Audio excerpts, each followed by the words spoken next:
I'm Janeane. This is KUCI 88.9 FM in Irvine, and this is Get the Funk Out. Standing by to join me is Gretl Claggett, and she was named the inaugural winner of AMC Network's Best Female Creator Award at Stareable Fest 2020 for her independent short film, long-form narrative pilot, Stormchasers.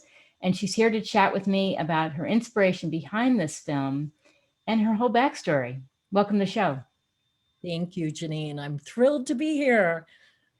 Congratulations on your film. When did this first start? When did you get the idea? Oh my goodness. Well, as you know, being a creator yourself, these things tend to take some time to develop. Right. Oh yeah. So the actual story came to me a number of years ago. I actually have a poem called Storm Secrets that's in my book of poetry, Monsoon Solo, Voices Once Submerged. And that poem was born from a conversation I had with a dear friend of mine at the time, who over brunch one day told me that she was dating a door salesman. Okay. And I said, what's that? Door to door to door? Exactly, like what? And I thought maybe you slipped an extra one in there, Gretl. No. And that's the thing. I was like, excuse me, what? Yeah. And so she explained that he had lost his job, okay. You know, and so the only job he could get was selling storm doors door to door. Oh, yeah. So that really, you know, I was working on this book of poetry at the time, and I was kind of fascinated. I grew up in Tornado Alley. So I was very familiar with having to run down to the basement, you know, for tornado sirens. So I started doing research, and I found out about these operations that go into weather-torn areas, and they sell roofing, siding, and storm doors to oftentimes people who are very much down on their luck, right? I mean, they've been devastated by storms. They're often, you know, lower socioeconomic neighborhoods. And I'm not saying that all operations are shady, right, but a number of them are. Sure. And what fascinating— They're opportunists. Opportunists. And you know, another name for it is disaster capitalism, which is actually the largest business in the world today. Really? It is. And I was surprised to find that out too. So whether it's from natural disasters like Hurricane Katrina, for instance, or from war, you know, I mean, the military complex is very good at going into countries that, you know, so it's really preying upon the vulnerabilities of certain populations and also preying upon the vulnerabilities of Mother Nature too. Sure.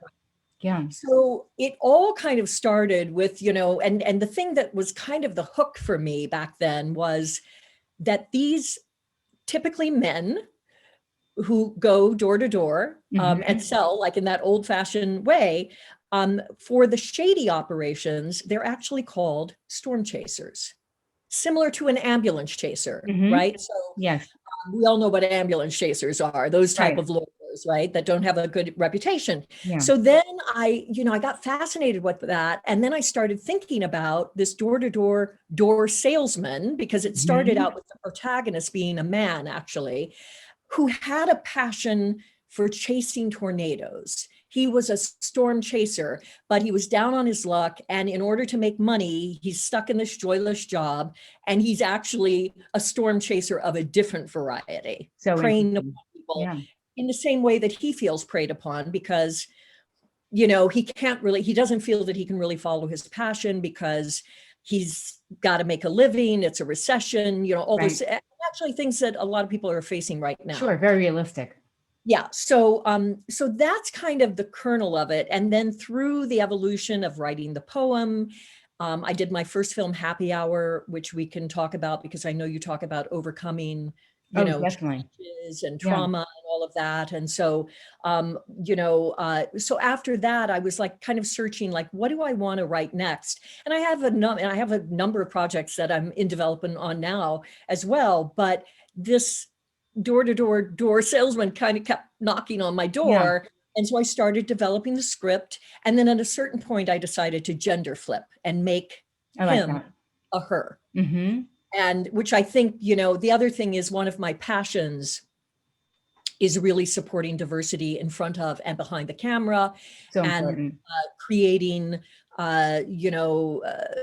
creating great female roles that aren't your typical Hollywood, Yes. that we can have a representation of women who are in midlife or older or Right. younger, but midlife, I think, is especially left out in a lot of I stories agree. in terms of being like a fully, like a woman who's in her power or coming into her power, who's still a sexy, a loud, Badass. juicy woman, Badass. a badass. Well, We can sorry, say that. It's we okay. can say that. Okay.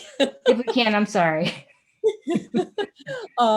So it was this, as I think all kind of very original works of art, when you're not following a formula, Yeah.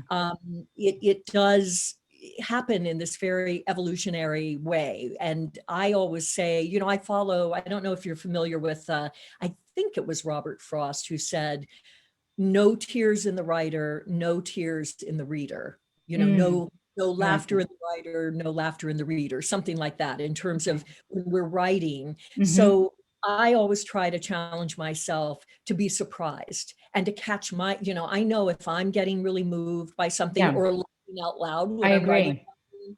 then Yeah, I know I'm on to something. And of sure. course, as you know, because you're a writer as well, writing is about rewriting. Yes. It's like you write, you rewrite, and you Mm-hmm. pull things in from different places.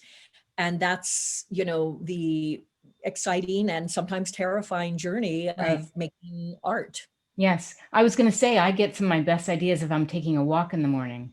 All of a sudden, I'm Yes, thinking, oh my gosh, that script you're writing, you need to put in this little gotcha moment or this hysterical moment. And so it's constantly about taking notes and adding and yeah, adjusting and finding the funny. And as you said, if you think it's funny or moving, then it will be to others. exactly. At least to your audience, Mhm. no matter what you create, there are going to be people who love it. There are going to be Yeah, people who are, meh, right, possibly. And then there are going to be people who hate it. You right. can't please everybody. But I think to your point about the walks, I mean, I do the same, or sometimes, if I hit a wall, I'll lie down. And I think this applies not only to creating art, but when we're also facing challenging times in our Hmm. lives and we don't have an answer for something, sometimes, asking the question and then lying down, meditating or taking a nap and just saying, you know, not forcing it, letting it come in, Right. because your subconscious, So you're true. on a walk and it's your subconscious mind saying, oh, here it is, you Right. know? So it's hard too, because like I don't get to write every day because I'm juggling a lot. Right. But I try to think every day, and writing is also about deeply thinking, Sure. you know? Even if it's just a scene, even if Exactly. you just come up with a funny scene, that's something. Yep. Or you hear a piece of dialogue, Yeah. you walk down the street or somebody says something, like my friend who just said it. We were having a conversation, but it was like a door, it triggered it Hmm. enough that I kept kind of going back and exploring. Yeah.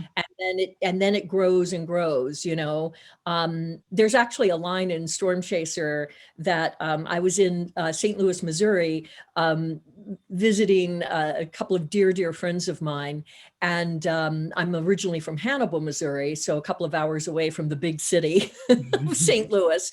And we were talking about some of the characters. This was in the early inception of my writing Stormchaser as a Okay. script. And my friend Bill said, even a blind hog can find an acorn once in a while. And I said, excuse me, what? And he said, haven't you ever heard that saying? He goes, I didn't invent it. I was like, I'm stealing that. And I Right. gave that one line I gave to, Flip Smith, the boss, who probably reminds you of some people on our world stage, some leaders, Right. brilliantly played by Stephen Plunkett. Yeah. So it's things like that too. Hmm. Sometimes somebody will just say something that you're like, oh, that would be perfect for this character. Exactly. That's a gem. I'm going to write that one down. Exactly. How did you do the casting for the film? So I was lucky enough to meet a really wonderful casting director named Jennifer Peralta at Janeane. And she read the script. My first film, I did all the casting on my own. But with Stormchaser, I just didn't have the bandwidth. And it was, I mean, Happy Hour has a large cast as well. And that was a huge process of, putting feelers out with Backstage and casting calls and then getting reels and resumes. And I think with my first film, I sorted through like 500 resumes, called in 100 people, callback script, 5 people for a cast of maybe 12. I don't know. It was, I tend to have casts. Whittling it down. Yeah, Stormchaser has a large cast too, but this time I was able to have the budget and also a casting director who Jennifer read the script and fell in love with it. We met, really hit it off, and we worked very closely together, really brainstorming. We, of course, first started with the 3 leads. So Bonnie Blue, who is, brilliantly played by Mary Birdsong, Stephen Plunkett, who I mentioned, who plays Flip Smith, and then Dominic Raines, who's, an extremely talented actor who plays Don Stuckey. And so in envisioning these roles, one of the things that we did was we really wanted to think outside of the box. For instance, Mary Birdsong, I mean, she's so talented and she's been in the business for years, but generally she plays kind of the comic, maybe the sidekick role, I mean, she was on Reno 911 for years, and has a cult following with that. By Hollywood standards, they would never cast her in that role. They just wouldn't. But I saw her reel. I was familiar with her. I saw her reel and just fell in love with her. And, we spoke and then it was kind of, she read the script, loved it. And so we got her first. And then actually we went to Dominic Raines. We were looking, I was very clear that I wanted Don Stuckey to be a person of color, who, and Jennifer, my casting director, is known for diversity casting. That is her passion. Fantastic. Now with Stormchaser, we had a lot of conversations because, Dominic Raines is really the only person of color in the cast. But we did that intentionally because I wanted him to be, as Bonnie is kind of this middle-aged, woman in an all boys world, I wanted him to be a person of color in an all white world, to make that point of kind of there being the others. Sure. So that was very intentional. And with Dom, I was familiar with his work. He's done a lot of incredible indie films that have been Sundance darlings. He's done a lot of television. But what really sold him for me was I saw this interview where he was just himself talking, and he talked about the love of his life. And in that moment, I got this hit and I texted, it was like midnight, and I texted Jennifer and I was like, you've got to watch this interview. This is our Don Stuckey. Because, and I told him when we met face to face, and he loved that it wasn't just about his work. It was really about who he was as a person. Who he was in turn, because I wanted Don to be a man who's stuck, who's lost, who hasn't taken a stand, but who has this heart that if he loves a woman, he will do the right thing. I love it. Even if it, even if he doesn't immediately, that, does come through. Sure. And he gets unstuck. And then with Stephen Plunkett, we were looking, I mean, with all the roles, we were looking at a lot of different people. And with Stephen Plunkett, again, I stumbled across his reel, and there was something, he had never played a role like that, but there was just something in his essence that I knew, because I wanted to cast, normally, you might cast someone like an Alec Baldwin who played that sales guy brilliantly in Glenn Ross, right? Sure. But I wanted a younger guy who had this like kind of baby face and charm about him, but who could be vicious, and I had an acting professor, and I know you have an acting background too, which is great, who used to tell me, if you're going to cast an SOB, make sure you cast a nice guy, which I think there's something really great in that, because you never want an antagonist or a villain to be all bad, because none of us, no human beings are all bad, right? We all have shadow and light. Yes. We make choices about which we're going to spend more time in, the light or the shadow. Yes. So Stephen actually said to me, he's like, why did you think of me for this role? And I said, I don't know. I have a gut feeling here. And he loved the script. And so that was that. And then for the other roles, we were very lucky to get amazing character actors. And we did a lot of auditioning, and then we whittled it down to callbacks, and it was a whole process. So the people who were involved were, I feel very blessed as a director that I got such amazing talent to embody, these roles that I created. It's amazing. Yeah. So without giving too much away, give a sense of what the film is about. Okay. Stormchaser, it really centers around Bonnie Blue, who all she ever wanted to do was chase tornadoes with her dad, because that's when she felt alive and connected to Mother Nature. So we see a glimpse of that at the beginning. And then boom, we meet her in midlife. And she's down on her luck. Obviously, she's been beaten up by life. And she's stuck in this job where she's a different kind of storm chaser, which we talked about before. So she's working for this shady operation called Flipsiding, run by this boss who is a bully, Flip Smith, who, has this mantra and these very almost scary kind of, what would you say, cult-like, flip those switch. These rallies where she's the only woman. So really from there, it really is a story of her starting to understand that by selling these products, she really is preying upon these people in a similar way that she's feeling preyed upon. Right. And at the heart of the story, it is metaphorical with the storm chaser. It's working on a lot of different levels. Her passion for storm chaser, which she's kind of given up, an actual storm coming, selling this shady, selling these shoddy products, cheap products that, for the shady operation. And so there's this metaphorical storm that's brewing amongst her and Flip, their relationship. And at the end of the day, as the storm is approaching, she has to make a moral decision. And she has to decide, like, is she going to become, is she going to become that kind of a storm chaser, or is she going to take a stand and do the right thing? Yeah. No, I thought it was fantastic. And I want to just mention, for those just tuning in, we're speaking with Gretl Claggett about Stormchaser. All the info about your film is up on my show blog, which is getthefunkoutshow.kuci.org. How does it feel right now? Here we are in a pandemic and you have this film out.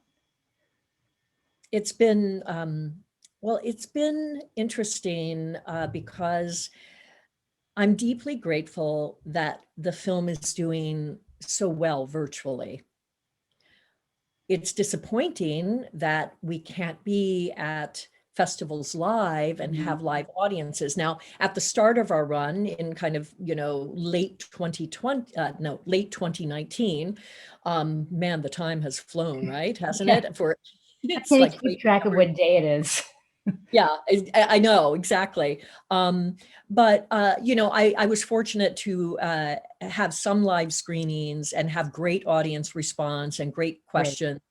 And again, deeply grateful that it's continuing to play the festival circuit virtually, win a lot of awards, which, we never do things for awards, but as you know, it's very challenging to create art in general, especially if you're an independent, and you're having to scramble to raise funds. You're also using some of your own money. It sure is. I am one of the executive producers on this project. So there were a lot of financial and all sorts of sacrifices, as you can imagine, to really make this happen at the level of production that it happened.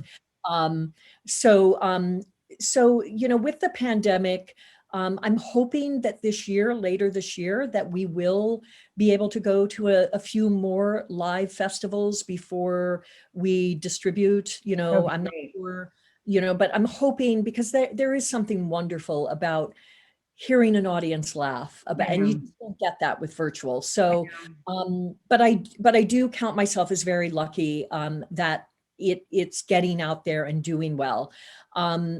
You and I, before we came online, talked about just the importance of creating during these very treacherous, uncertain times. And so it's been great, to have wonderful conversations with, amazing fellow artists such as yourself, and to, get the word out about the film. Because it will at some point be available online. And I have developed a story Bible, so you never know, it might become a series down the road. Great. I try to create without attachment. So I'm also developing other projects. And I think that is important, whether I believe that everybody is a poet, really. Poetry was our initial way of, human beings telling historical tales to each other. Yes. So spoken word, I think, is within all of us. So even if you're not working as an artist, being paid as an artist, I am a firm believer that creating, and it could be creating a garden, it doesn't have to be writing or music, but I believe that the creative process, and that making art, whatever that is to you, is a powerful life transformer, and especially in times where we are facing so many challenges individually and on a collective level. I agree. I always usually bring this up to people. I'm really fascinated by the field of positive psychology and the state of flow. So that flow state, that I call it my mental vacation, whether it's, yesterday I was thinking, okay, I want to play guitar during the day, not at night where people might need me in my household or I'm tired. So plugging in my effects pedals and just taking myself to another place for over an hour. And to me, that's writing is like that too. I get into the characters' lives, things just come to me. I go down that path. And so finding something that puts you in that flow state is so essential. It really is, especially now, because let's face it, the world has never been perfect. There's always been predatory capitalism, disaster capitalism. There's always been racism. There's always been sexism. There's always been, these issues that are coming up. There's always been fill in the blank, a huge socioeconomic divide and masters and slaves, so, but I think one of the things that is really trying for our nervous systems today, and really being able to tune into that inner voice that I believe we all have, is that with social media, with this 24/7 news cycle that becomes about like the scariest story possible, and then with the internet and all the fake news, and the, conspiracy theories, and I think that that's even more trying, because human beings weren't really set up for that. I mean, we're what you're describing in the flow state too, I like to call that going into no time. So you lose yourself. So, and it's great when you can be like writing or playing music or meditating, whatever, taking a long walk and getting caught up in nature. And you're like, oh my goodness, 3 hours went by. It felt like 5 minutes, because I think also modern life is so much about doing and churn burn, rather than being and present and being mindful. Yes. And breathing.